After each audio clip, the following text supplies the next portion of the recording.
இந்த வீடியோவில் பன்னீர் ஸ்டஃப்டு இட்லி எப்படி செய்யுதுன்னு பார்க்கலாமா? அதுக்கு நான் இங்கே 200 கிராம் பன்னீர் எடுத்து வச்சுருக்கேன். நெக்ஸ்ட் உங்கள் காரத்துக்கு ஏற்ற மாதிரி கொஞ்சம் மிளகாய்த்தூள் எடுத்து வச்சுக்கோங்க. இஞ்சி பூண்டை இந்த மாதிரி துருவி வச்சுக்கோங்க. கொஞ்சம் ஜீரகத்தூள், கொஞ்சம் கரம் மசாலா தூள், கொஞ்சம் நறுக்கின மல்லி இலைகள், தேவையான உப்பு. அவ்வளோதான். இதெல்லாம் ஒரு ஓரமாக இருக்கட்டும். இப்போது ஒரு பவுல் எடுத்துக்கோங்க. அதில் ஒரு கிரேட்டர் வச்சு பன்னீரை இந்த மாதிரி துருவி அதில் சேர்த்துக்கோங்க. பன்னீரை இந்த மாதிரி துருவி சேர்த்து செய்யும்போது பன்னீர் நல்லா சாஃப்டாக இருக்கும். மசாலா பொருட்களோட ஃப்ளேவர்ஸ் அதில் நல்லா இறங்கி இருக்கும். ஸோ நம்ம ஸ்டஃபிங் நல்லா சாஃப்டாக டேஸ்ட்டாக இருக்கும். பன்னீர் நம்ம உடம்புக்கு ரொம்ப நல்லது. இந்த பன்னீரை உங்கள் வீட்டு குட்டீஸ்க்கு அடிக்கடி உணவில் சேர்த்துக்கோங்க.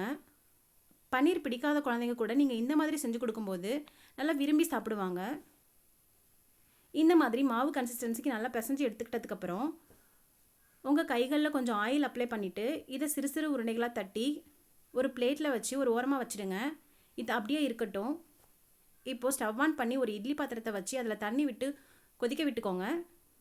இப்போது இந்த ஸ்டஃபிங்கை நம்ம இட்லி மாவில் வச்சு வேக வைக்க போகிறோம். அதுக்கு ஒரு இட்லி பிளேட்டில் இந்த மாதிரி ஒரு துணி போட்டுட்டு ஒரு அரை குழிக்கு மட்டும் ஃபஸ்ட்டு மாவு ஊற்றிக்கோங்க. இப்போது இந்த ஸ்டஃபிங் அதுக்குள்ளே வச்சு மேலே கொஞ்சம் மாவு ஊற்றி ஃபில் பண்ணிக்கோங்க. இந்த மாதிரி மற்ற எல்லா குழிகளிலுமே கொஞ்சம் மாவு ஊற்றி ஸ்டஃபிங் வச்சு அதுக்கு மேலே மாவு ஊற்றி நிரப்பி இந்த மாதிரி அழகாக எடுத்து வச்சுக்கோங்க. இப்போது தண்ணி கொதிச்சதுக்கப்புறம் இட்லி பாத்திரத்தில் இந்த பிளேட்டை வச்சு ஒரு 15 நிமிஷம் மூடி போட்டு மூடி வேக வைங்க. ஸ்டவ் லோ ஃப்ளேம்லேயே இருக்கட்டும். 15 நிமிஷத்துக்கு அப்புறம் ஸ்டவ் ஆஃப் பண்ணிவிட்டு இட்லி பாத்திரத்தை இறக்கி வைங்க. இப்போது ஓப்பன் பண்ணி பார்த்தா நம்மளோட சூடான சுவையான பன்னீர் இட்லி ரெடி. இதை ஒரு பிளேட்டுக்கு மாற்றிட்டு உங்கள் வீட்டில் இருக்கிறவங்களுக்கு பிடிச்ச மாதிரி என்ன மாதிரியான சைடிஷ் கூட வேணாலும் நீங்கள் சர்வ் பண்ணலாம். இந்த மாதிரியான சிம்பிளான ரெசிபிஸ் உங்களுக்கு வேணும்னா என்னோடய சேனலை லைக் பண்ணுங்கள், ஷேர் பண்ணுங்கள், மறக்காமல் சப்ஸ்கிரைப் பண்ணுங்கள்.